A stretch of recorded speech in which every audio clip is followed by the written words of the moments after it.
são 8h40. A gente conversa agora com o senador José Aníbal, do PSDB. Senador, boa noite, muito bem-vindo. Já peço desculpas de pedir aí, de fazer o senhor esperar um tiquinho para conversar, mas o noticiário está muito cheio hoje, especialmente por causa da crise ali no leste europeu. Mona Lisa falando. O senhor me ouve bem?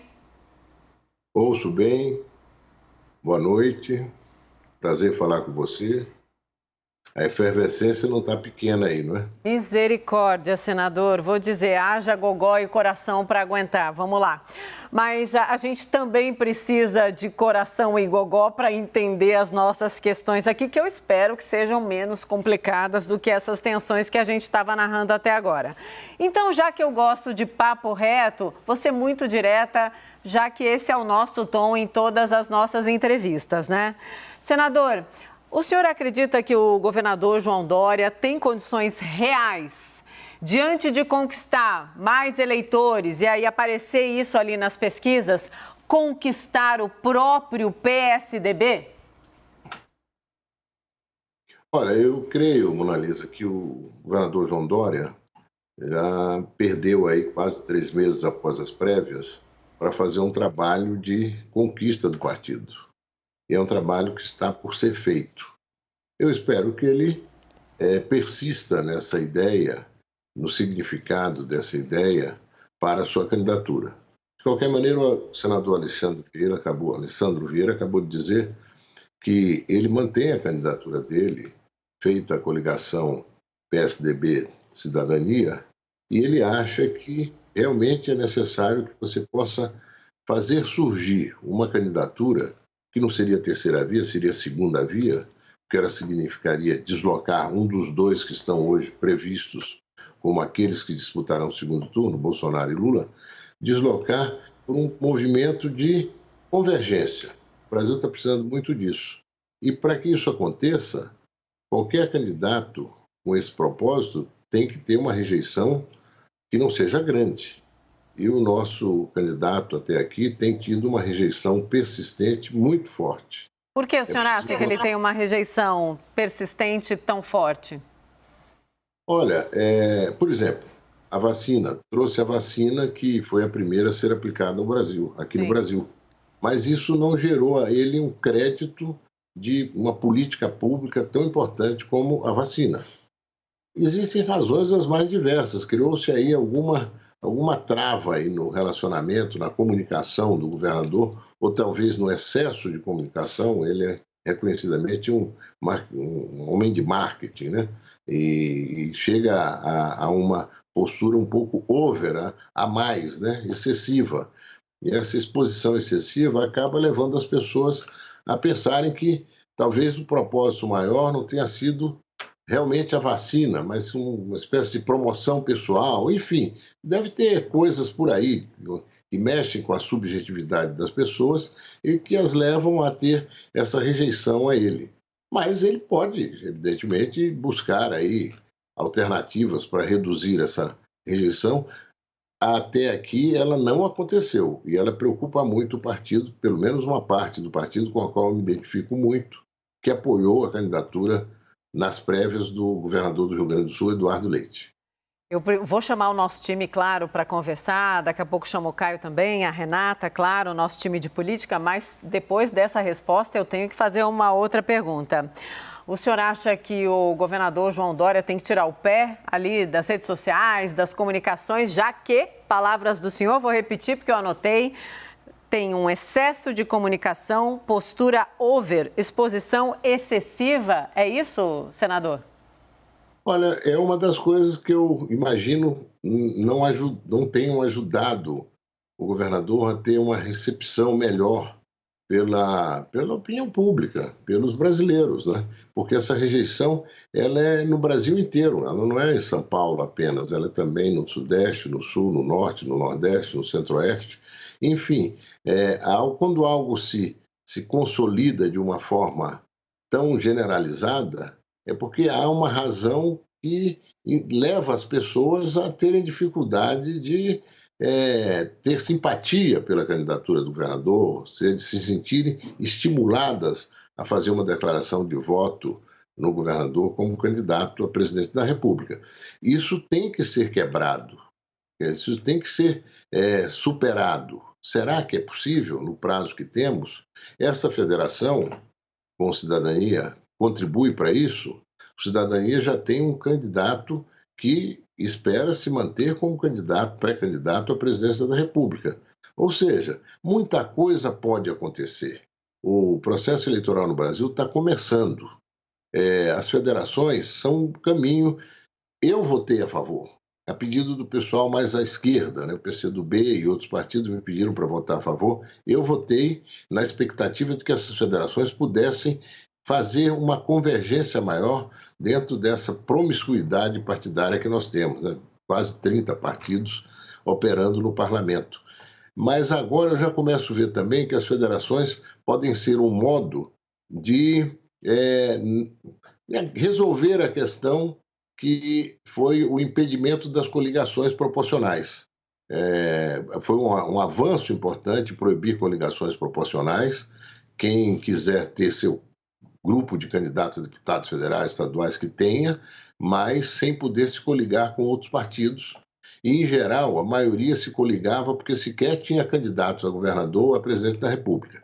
Mas agora já ouvi até dizer que há um comentário entre os partidos de que logo após as eleições se votará alguma coisa terminando com as federações. Quer dizer, porque a federação obriga aqueles que se juntam a terem uma ação combinada, acordada ao longo de toda a legislatura, os próximos 4 anos. Ou seja, o Brasil é um país que consegue piorar até aquilo que já não está bom, né? E especialmente no âmbito parlamentar. Infelizmente, esse é um clássico da política brasileira, né? Fazem regras, aí depois desfazem as regras e no meio disso a compreensão se esvai. Mas agora sim, eu vou chamar o nosso time para o papo. Caio Junqueira, chega na conversa. Caio, por favor. Zaníbio, boa noite. Zaníbio, eu queria voltar nessa questão do João Dória aqui em São Paulo. O seu governo dele, no caso, claro, é melhor avaliado do que a imagem pessoal dele. E olhando aqui, é um governo com uma equipe de ex-ministros, né? Tem resultados positivos na economia. Onde que está o problema? Eu tenho uma dificuldade, é uma reflexão constante que eu tenho sobre o problema do Dória, principalmente aqui em São Paulo.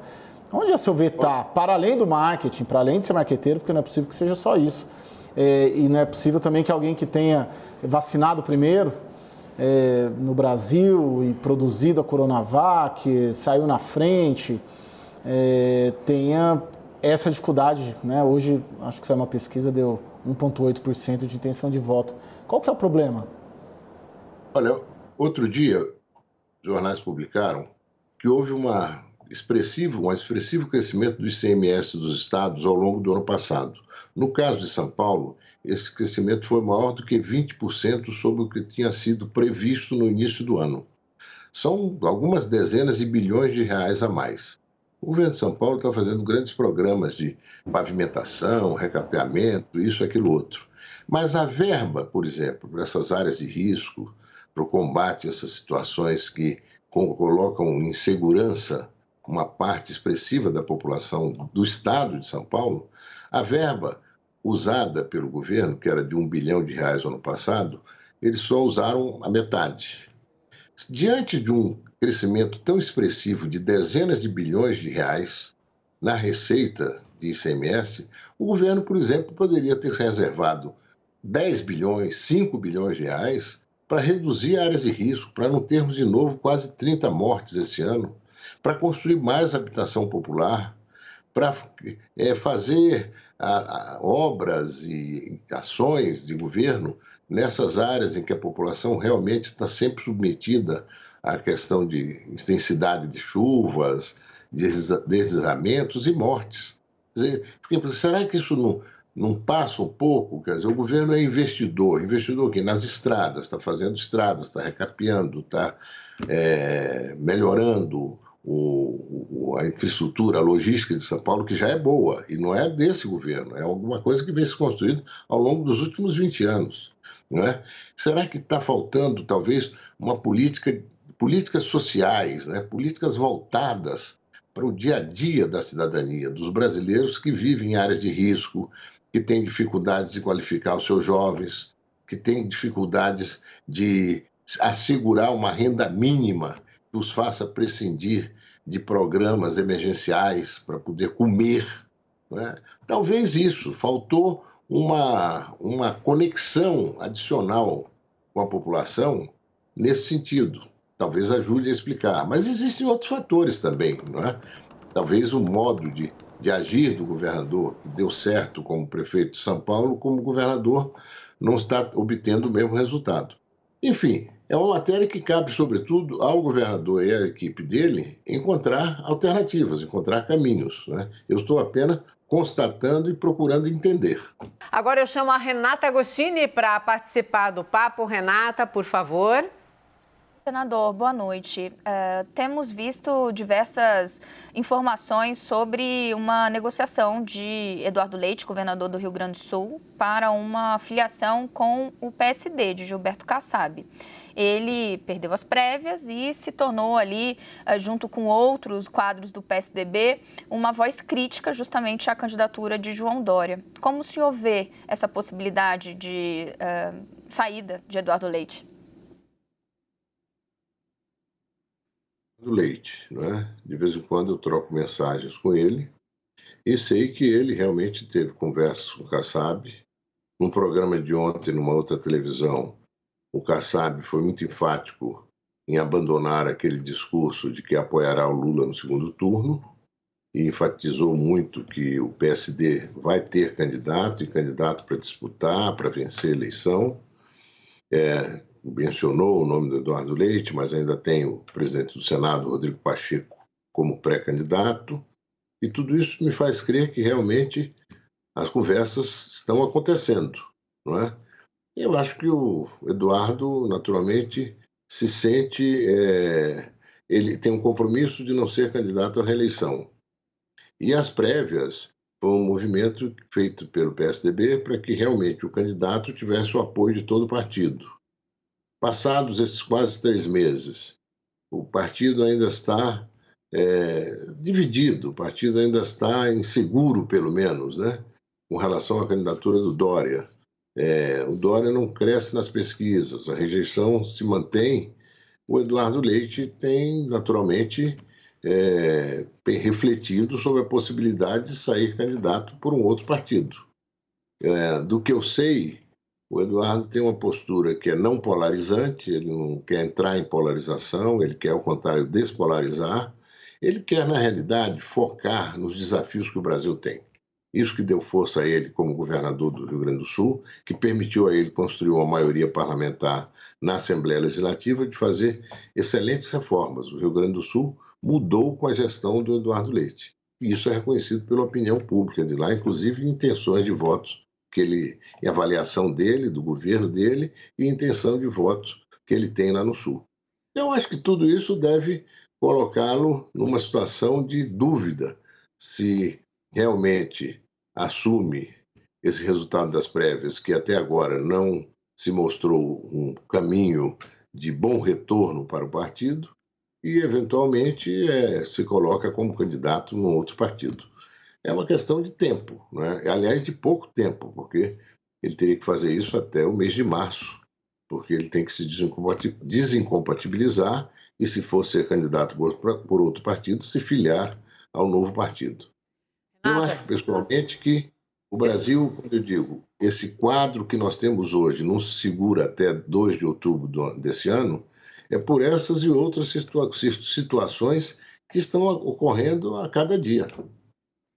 Sim, Renata, continua aqui. Senador, perdão, o senhor deu uma respirada aí mais profunda. Eu achei que o senhor tinha terminado, por isso que eu falei em cima. Não, vamos bater mais uma bola, porque o senhor fez várias levantadas aqui significativas.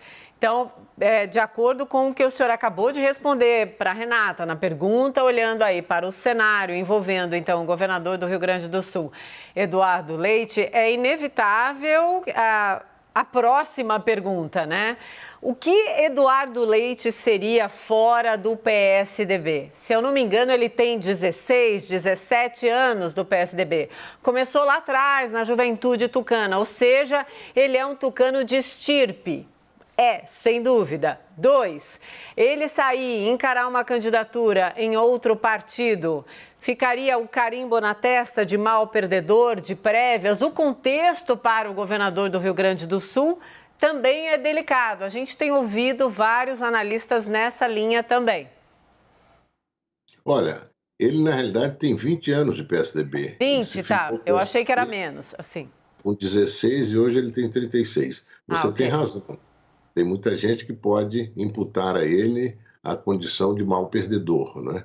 Ele certamente vai ter que construir um discurso para se explicar, né, diante dessa realidade que vai acontecer com certeza.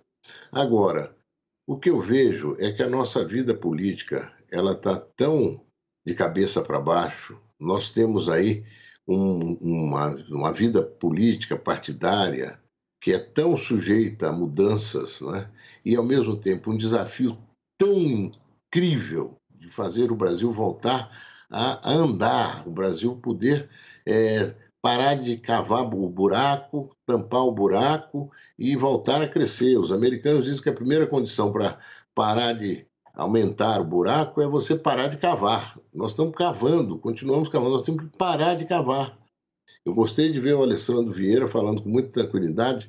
O Brasil precisa de um tempo de convergências, de um tempo de entendimento. E esse entendimento tem que envolver a maioria, porque senão ele não vai produzir os resultados. Tem que construir uma relação do parlamento com o executivo que não seja uma relação monetizada, que seja uma relação de políticas públicas, de mudanças estruturais, de combate aos privilégios, que no Brasil são enormes, consomem as finanças do Estado. Então, para isso, é necessário pensar forte, pensar grande.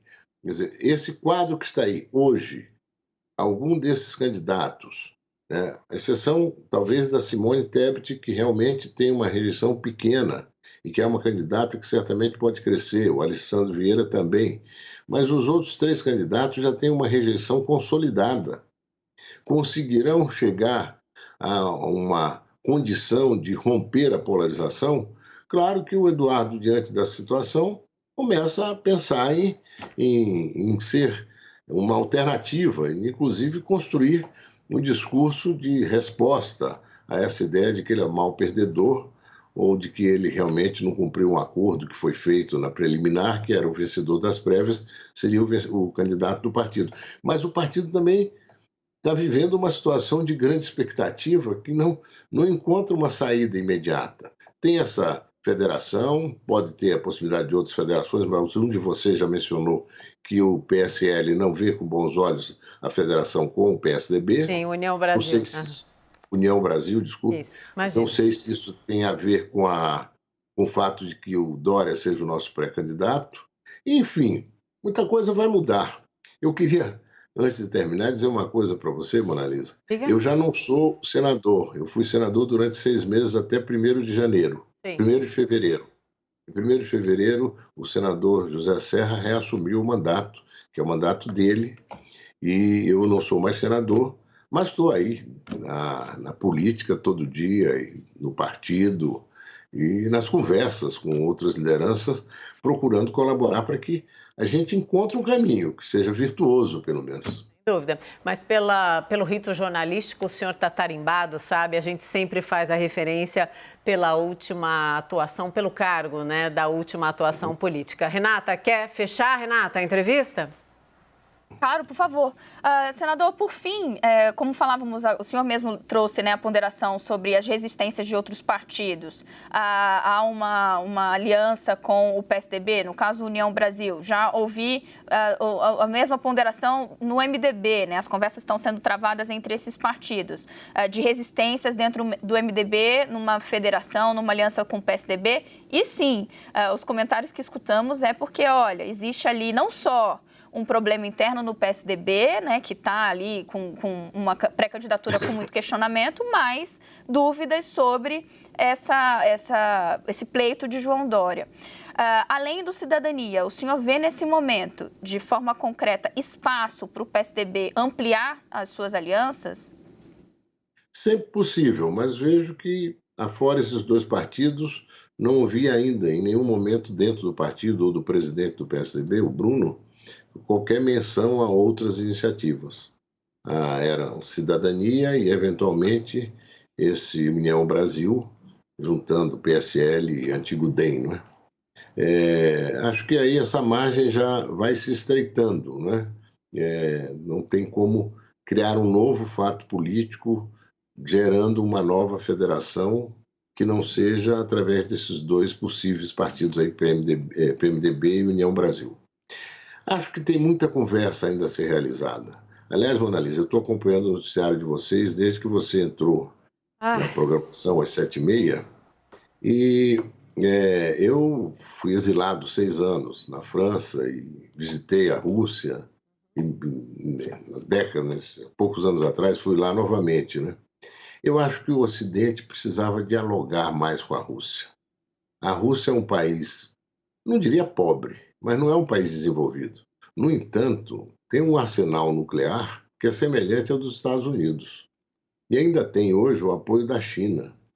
Não é possível que não haja uma condição de fala que não seja de estar ameaçando os russos disso e os russos ameaçando os ocidentais de cortar o gás. Enfim, tem que ter uma condição de fala que preserve a humanidade e que nos poupe de uma guerra. Meu Deus, uma guerra na Europa. Agora, a Europa está sem guerra faz mais de 70 anos. Aliás, teve todo aquele conflito ali da antiga Iugoslávia. Mas, após esse conflito, a expectativa é de paz e que se entendam. Os russos não querem estar expostos à OTAN fronteira com fronteira. Eles têm alguma certa razão, né? Eles foram 2 vezes invadidos, uma pelos franceses e outra pelos alemães. E isso custou muito caro a eles. Eles têm que se entender, buscar diálogo. Há caminhos para isso. Tomara que aconteça. Tomara que sim. Senador, primeiramente, muito obrigada pela audiência ligado aqui com a gente e pelo comentário. Virou analista de internacional. Pronto, fica a dica. Tô brincando. Senador, Renata, obrigada, querida. Caio também, que participaram comigo da entrevista. Senador, muito obrigada. Boa noite ao senhor e até uma próxima. Muito obrigado. Boa noite. Obrigada, senador. Boa noite.